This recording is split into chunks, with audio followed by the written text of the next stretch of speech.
बड़ी कृपा हुई है जो आपको अनुभव की बात सुनाने के लिए प्रभु ने दोनों पक्षों का इस अधम को अनुभव कराया है। आदि गुरु भगवान शंकराचार्य वैदिक सिद्धांत का शिरोमणि उपनिषद और उस मार्ग की उपासना अक्षरशः शास्त्र के अनुसार अक्षरशः नैष्ठिक ब्रह्मचर्य से लेकर के संन्यास तक, गायत्री अनुष्ठान से लेकर के महावाक्य का अनुष्ठान तक अक्षरशः कहीं भी प्रमाद नहीं, कहीं भी अवहेलना नहीं, इसकी तो गुंजाइश ही नहीं थी। मिलना जुलना, बातचीत, देखना, सुनना, ये तो सब बहुत दूर की बात थी। बस केवल आग लगी थी कैसे आत्मस्वरूप का बोध हो, कैसे हमारा ब्रह्माभ्यास दृढ़ हो। इसलिए अकेले असंग गंगा का किनारा पूर्ण भगवदाश्रित जीवन। ऐसा नहीं कि आनंद नहीं मिला, ऐसा नहीं कह सकते, और अब कह सकते हैं कि आनंद नहीं मिला। तो ये क्या बात हुई? ऐसा नहीं कह सकते आनंद नहीं मिला और अब कह सकते हैं कि आनंद नहीं मिला। हाँ, इस रस का जो प्रसादी बिंदु मिला तो अखंडानंद सिंधु भी खारा लगने लगा। नहीं नहीं नहीं, इस सुख के सामने कुछ नहीं। मोक्ष सुख भी पाए पग पेरी है इस रस के सामने, सच्ची मानी है। और इस रस में उपनिषद दृष्टि का भी प्रवेश नहीं है। ये अनुभव हुआ। महाभारत, श्रीमद् भागवत, योग वाशिष्ठ, छांदोग्य उपनिषद और भी शास्त्र खूब नवीन अवस्था थी। ब्राह्मण के घर जन्म हुआ था तो शास्त्रों के अभ्यास का स्वभाव ही, ये जो पवित्र कुल में उत्पन्न होते हैं, कुल की पवित्रता के अनुसार रति भी वैसी ही होती है। तो वैदिक रति स्वाभाविक थी। सिद्धांतों के अनुसार जीवन चलाना ये निष्ठा में स्वाभाविक था। पवित्रता, आहार विहार का संयम, ये स्वाभाविक था। इसके लिए कोई साधन पद्धति अपनाने की जरूरत नहीं थी। जन्म से ही ऐसी शिक्षा वैसा। ये सब करते हुए भी जब इस रस में आए तो ऐसा लगा कि जैसे एक अज्ञानी बालक के सामने बहुत बड़ा ग्रंथ रख दिया जाए कि आप इसका अर्थ बताइए। ऐसी हमारी गति थी। इस रस में हमारी ऐसी गति थी कि जैसे बिल्कुल अबोध बालक के सामने कोई ग्रंथ रख दे, ये यजुर्वेद का व्याख्यान कीजिए, ऐसी गति थी। बिल्कुल शून्य। जो बुद्धि बहुत थर्राटे भरती थी, वो बुद्धि एकदम लड़खड़ा गई, जैसे तैरना ना जानता हो और विशाल समुद्र में उसे तैरने के लिए छोड़ दिया जाए, ऐसी दशा थी। केवल गुरु कृपा, हरिवंश कृपा, अन्यथा किसी की सामर्थ्य नहीं इस रस में प्रवेश पा सके। बिल्कुल सत्य, बिल्कुल सत्य। हमें था कि हमारी मति निष्काम धर्म में युक्त हो गई है, निष्काम हो चुकी है, क्योंकि बहुत बार विषयों के संयोग के अवसर पर देखा गया कि अंतःकरण में कोई भी व्यथा या हलचल नहीं। तो एक गर्व था, लेकिन जब इस रस का परिचय मिला तो लगा भी निष्कामता का प्रारंभ भी नहीं हुआ है। जब इस रस का परिचय हुआ तब लगा कि निष्कामता किसे कहते हैं। लाल ललना में लियो शिरावत मोर, जब इसका परिचय हुआ तो लगा अभी तो ककारा नहीं आता। निष्कामता किसे कहते, अभी तो परिचय ही नहीं मिला। हम तो समझते थे मोक्ष काम को ही परम निष्काम, लेकिन यहाँ जब परिचय मिला तो लगा अभी वो निष्कामता तो है नहीं जिसे निष्कामता कहते हैं। इसीलिए सेवक जी कह रहे, कहा कहूं बड़ भाग, कैसे मैं उसके भाग्य का वर्णन करूं जो इस रस के रसिकों का संग प्राप्त करके रसिक बन गया है। सच्ची मानी, बस शब्द ही कुछ नहीं है, कुछ नहीं शब्द है। उसके विषय में क्या कहा जा सकता है? कहीं भी हम नहीं है, कहीं भी। जब बता रहे एक अबोध बालक की तरह स्थिति थी, कुछ समझ में, कुछ पकड़ में नहीं। अगर ये सब करने के बाद योग वासिष्ठ स्वाध्याय न करें, उड़िया बाबा के अध्यात्म वचन ना पढ़े, तो ऐसा लगता था कि मतलब हम जी नहीं पाएंगे। सच्ची कह रहे हैं आपसे। जब तक एकादशी स्कंद का 1-2 अध्याय मनन ना हो जाता, तब तक ऐसा लगता कि मतलब जैसे आहार ही नहीं मिला। चतुरासी जी का गायन कर रहे हैं, श्री जी की सेवा कर रहे हैं, वृंदावन की परिक्रमा लगा रहे हैं, अक्षरशः गुरुदेव के वचनों को पालन कर रहे हैं, पर विश्राम नहीं। हृदय में एक दाह, एक विकलता, एक ऐसी परेशानी जिसका समाधान इस सृष्टि में है ही नहीं। बार बार एक व्याकुलता,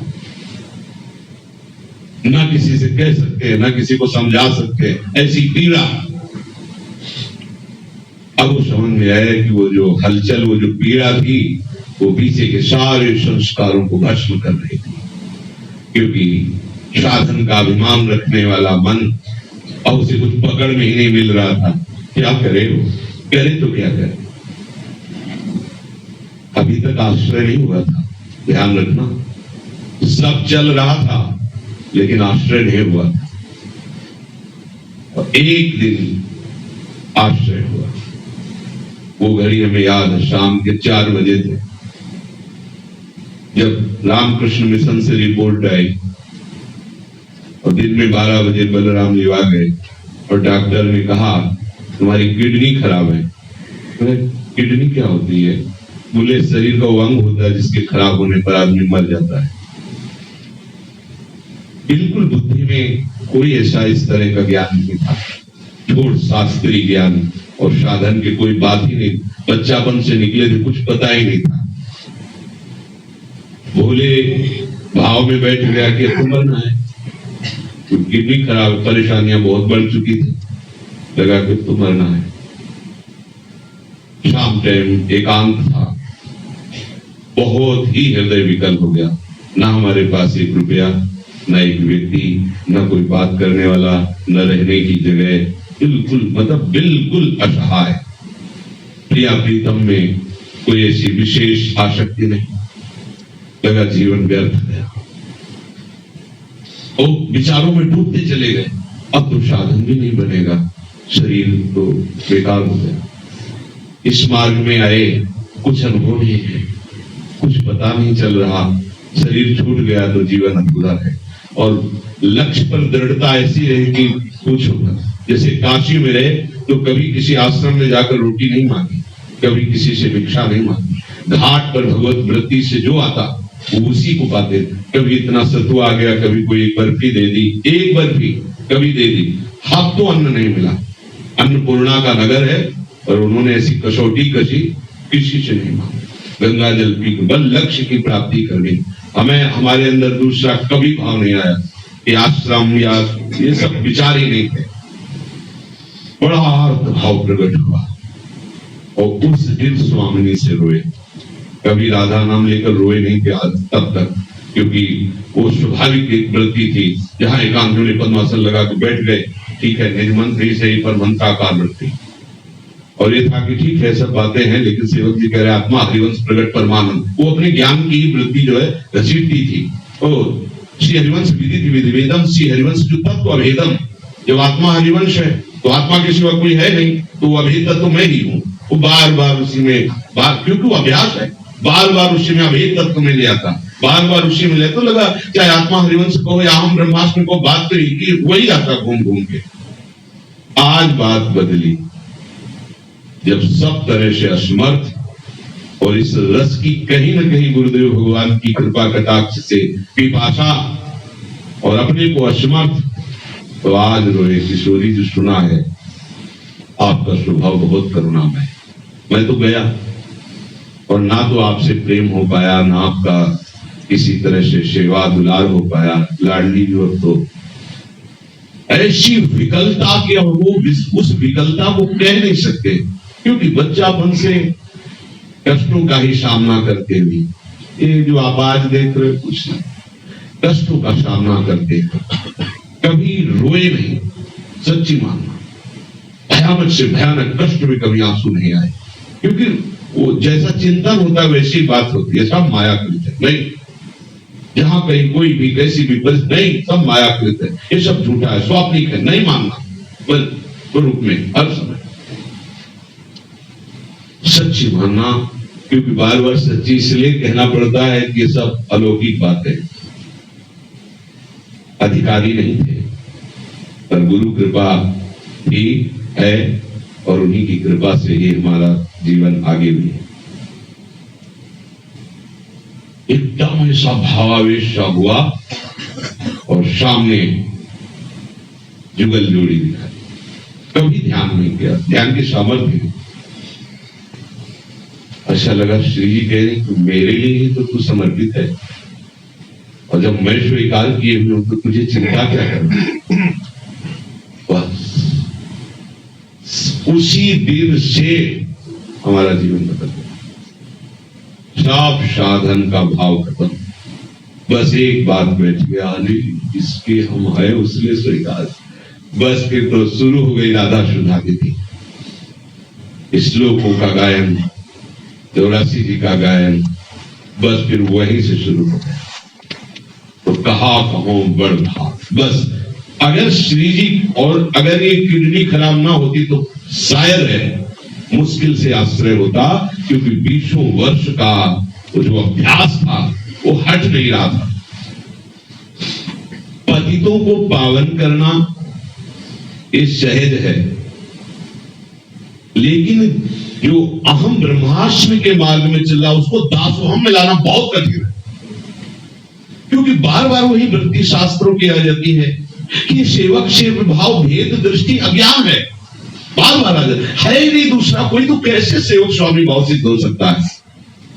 वो स्वीकृत ही नहीं हो रहा, लाख समझाने पर भी स्वीकृत नहीं हो रहा। नहीं, जब एको हम बहु श्यामा वही आत्मस्वरूप अपने आप का विस्तार करता है तो दूसरा कैसे हो गया, दूसरा है कौन, जो दूसरा भास रहा है अज्ञान ही तो है ना। श्री जी ने उस अहम को तोड़ा और जो करुणा हुई है कुछ नहीं, कोई ऐसा न समझे कि किसी भी तरह का कोई तप साधन बल या कोई सिद्धाव, कुछ नहीं, वही इतना हो गया है कि हमारी लाडली जो की सिवा हमारी न कोई गति है और ना कोई मति है, बहुत चैन है, बहुत विश्राम है।